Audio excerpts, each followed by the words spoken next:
झारखंड विधानसभा के अध्यक्ष रविंद्रनाथ महतो द्वारा आहूत विधायक दलों के बैठक में विधानसभा अध्यक्ष रविंद्रनाथ महतो, मुख्यमंत्री हेमंत सोरेन, संसदीय कार्य मंत्री आलमगीर आलम, नेता प्रतिपक्ष अमर कुमार बावरी, मंत्री सत्यानंद भोक्ता, आजसू विधायक लंबोदर महतो, माले विधायक विनोद सिंह एवं विधानसभा के अधिकारी उपस्थित थे।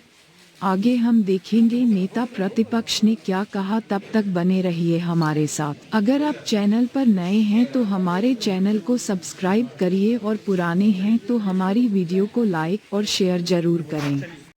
हाँ, ये विषय तो स्वाभाविक भी है। जिस तरह से कल की घटना घटित हुई है विधानसभा में भी सिक्योरिटी को लेकर के, क्योंकि कहीं ना कहीं यह एक ऐसा स्थान है जो अपने आप में बहुत चीज़ें जो है उसको प्रतीकात्मक रूप से भी रिप्रेजेंट करता है। इसलिए कोई ऐसे दुर्भाग्यजनक घटना ना घटित हो, इसके लिए जो भी तैयारियां हैं, जो भी मेजर्स लिए जा सकते हैं, उस पर आज बातचीत हुई है। और आदरणीय अध्यक्ष जी ने भी तमाम निर्देश जारी किया है कि भाई सिक्योरिटी से संबंधित जो भी हमारे पास जितने भी एक्सरसाइज किए जा सकते हैं उसको जैसे जो है जांच करने के बाद ही लोग बताएंगे। कल की जो घटनाएं हैं उसके बाद एक इंटेलिजेंस का रिपोर्ट भी आया है, तो इंटेलिजेंस के उस रिपोर्ट को भी ध्यान पे रख करके पदाधिकारी और बाकी चीज़ें करेंगे।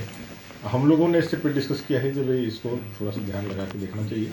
और अभी हाई लेवल जो मीटिंग होगी पदाधिकारियों के साथ, उस बैठक के बाद वो सारी चीज़ें सामने आएंगी। शीतकालीन सत्र जियो सर्विलांस सिस्टम से खोजबीन हो रही है, तो ये भी कहीं ना कहीं जो आप बोले कि इसका इमेज मलाइन हो रहा है झारखंड का, इसको ऐड ऑन करेगा ना एकदम 100%। और देखिए, कांग्रेस के साथ तो भ्रष्टाचार का जननी का इतिहास रहा है, आप सबको जानते हैं, आप सब प्रबुद्ध लोग हैं। 1950 में पहली बार जीप घोटाला से भारत की राजनीति की शुरुआत हुई। जीप घोटाला आज़ादी के बाद ही कांग्रेस के शासनकाल में जीप घोटाले से यात्रा प्रारंभ हुई थी। उसके बाद कई ये घोटाले, बोफोर्स घोटाला से लेकर 5G स्पेक्ट्रम घोटाला, 3G स्पेक्ट्रम घोटाला, कोलगेट घोटाला, कई एक घोटाले कांग्रेस के खाते में है।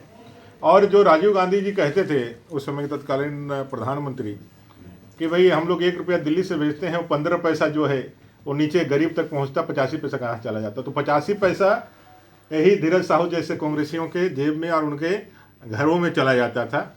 मोदी जी ने इसीलिए कहा है कि भाई ये कांग्रेसी और ये जितने लोग हैं, इन्होंने देश के संसाधनों को लूट करके, वंशवादी पार्टियां संसाधनों को लूट करके अपनी तिजोरियां भरे हैं। और इसीलिए गांव, गरीब, किसान, दलित, आदिवासी, वंचितों को उनको हक और अधिकार जो संविधान ने दिया था वो नहीं मिला था। मोदी जी ने उसी को रिफॉर्म किया है। मोदी जी ने कुछ नया कुछ नहीं किया। वो जो गरीबों का पैसा लूट करके अपने घर में जमा करते थे या लूट करके लेते थे, आज मोदी जी उसको उसके वाजिब हकदार जो जनता है, जो अंतिम पायदान पर बैठा हुआ व्यक्ति है, उसका हक और अधिकार, ये कोई दया नहीं है, कोई भीख नहीं है। संविधान में एक भारत के नागरिक के रूप में उसका हक और अधिकार है, जिसे मोदी जी आज एज इट इज उसको एग्जीक्यूट करके उनको दिलाने का काम कर रहे हैं। और देश जो है आज इतना परिवर्तन हो करके आगे बढ़ा है। 5वां विधानसभा का यह प्रदेश शीतकालीन विधानसभा का सत्र है और उसी को लेकर के विधायक दल के नेताओं की बैठक आदरणीय विधानसभा अध्यक्ष ने आहूत की थी। जो परंपरा है उसका निर्वहन करने के लिए पहली बार नेता प्रतिपक्ष जैसे विधानसभा में उन्होंने अनुमति दी है, तो उसके हैसियत से हम लोग आए थे। और कल से यह प्रारंभ होने वाला है सत्र। झारखंड के 3.5 करोड़ जनता की उम्मीदों को रिफ्लेक्ट करने वाला यह विधानसभा का लोकतंत्र का मंदिर, आशा आकांक्षाओं की पूर्ति के लिए आशा लगा के बैठने वाले लोगों की उस आकांक्षाओं को हम लोग जनता के प्रश्नों को इस विधानसभा सत्र में सरकार से जवाब चाहेंगे और उसको लेंगे। पूरी तरह से मैं ज़रूर कहूँगा कि ये सत्र उपयोगी साबित हो और जनता के प्रश्न और आज के हालात के लिए समसामयिक साबित हो, ऐसा हम सबकी इच्छा है, ऐसा आशा है। सर, कल घटना घटी है, मुद्दे देखिए, सर्वदलीय बैठक में तो जो अपना बिजनेस है 5 दिनों का, उसको लेकर के ही बातें हुई हैं, और वो तो एक तरह से एक स्थापित परंपरा है, एक स्थापित एक नियम है जिसके तहत ही चलने वाला है, और उसी को हम लोगों ने डिस्कस किया। उसमें बहुत ज़्यादा कुछ नहीं है। कल प्रथम पाली के बाद शोक प्रकाश के बाद जब एडजर्न होगा तो कार्य मंत्रणा की बैठक भी होगी, उसमें सारी बिजनेसों पे डिटेल में बात की जाएगी। और जहाँ तक मुद्दों की बात है तो इस सरकार में मुद्दों की तो कमी है नहीं। भ्रष्टाचार कितना बड़ा मुद्दा है। बड़ा मुद्दा अभी आप देख रहे हैं कि जो है पैसे जब्त किए गए, पैसों की बरामदगी हुई है, उसके बाद जो है ईडी के सम्मन्स हैं, तो ये कहा जा रहा है, अज्यूम किया जा रहा है कि विपक्ष इसको रिकअप करेगा और एजेंडा सेट है फॉर 2024। तो क्या है, तो इसी तरह से कर रहे हैं 100%। अभी का सबसे समसामयिक मुद्दा, मैंने ये बात यहाँ से चालू किया, तो मुद्दे काफ़ी है, उसमें जो प्रायोरिटी है वो प्रायोरिटी को तय करना। प्रायोरिटी में अभी तो जो अपना आप देखा ही है जिस तरह से झारखंड की आज चर्चा चारों तरफ है, और चर्चा पॉजिटिव नहीं होगी, नकारात्मक ज़्यादा है। नकारात्मक यह है कि भाई जिस तरह से एक राज्यसभा के माननीय सदस्य जो कांग्रेस के हैं, उनके घरों से जिस तरह से नोट बरामद हुए हैं, वो सभी को आश्चर्यचकित कर रहे हैं। लोग इस बात के लिए बड़ा आश्चर्य व्यक्त कर रहे हैं कि इतने सारे पैसे एक व्यक्ति के पास कैसे है, और कोई अभी तक जवाब कहीं से भी नहीं आया है। कांग्रेस ने और बाकी दलों ने जो अभी राज्य की सरकार चला रही है, उन लोगों ने उनको डिफेंड करने का एक ऐसा प्रयास करने का कोशिश किया है जो हमको लगता है औचित्यहीन है, क्योंकि आज जो कानून अभी वर्तमान में भारत में है, उसमें किसी भी नागरिक के पास इतना रुपया नगद रखने की इजाज़त कोई कानून हमको नहीं देता है।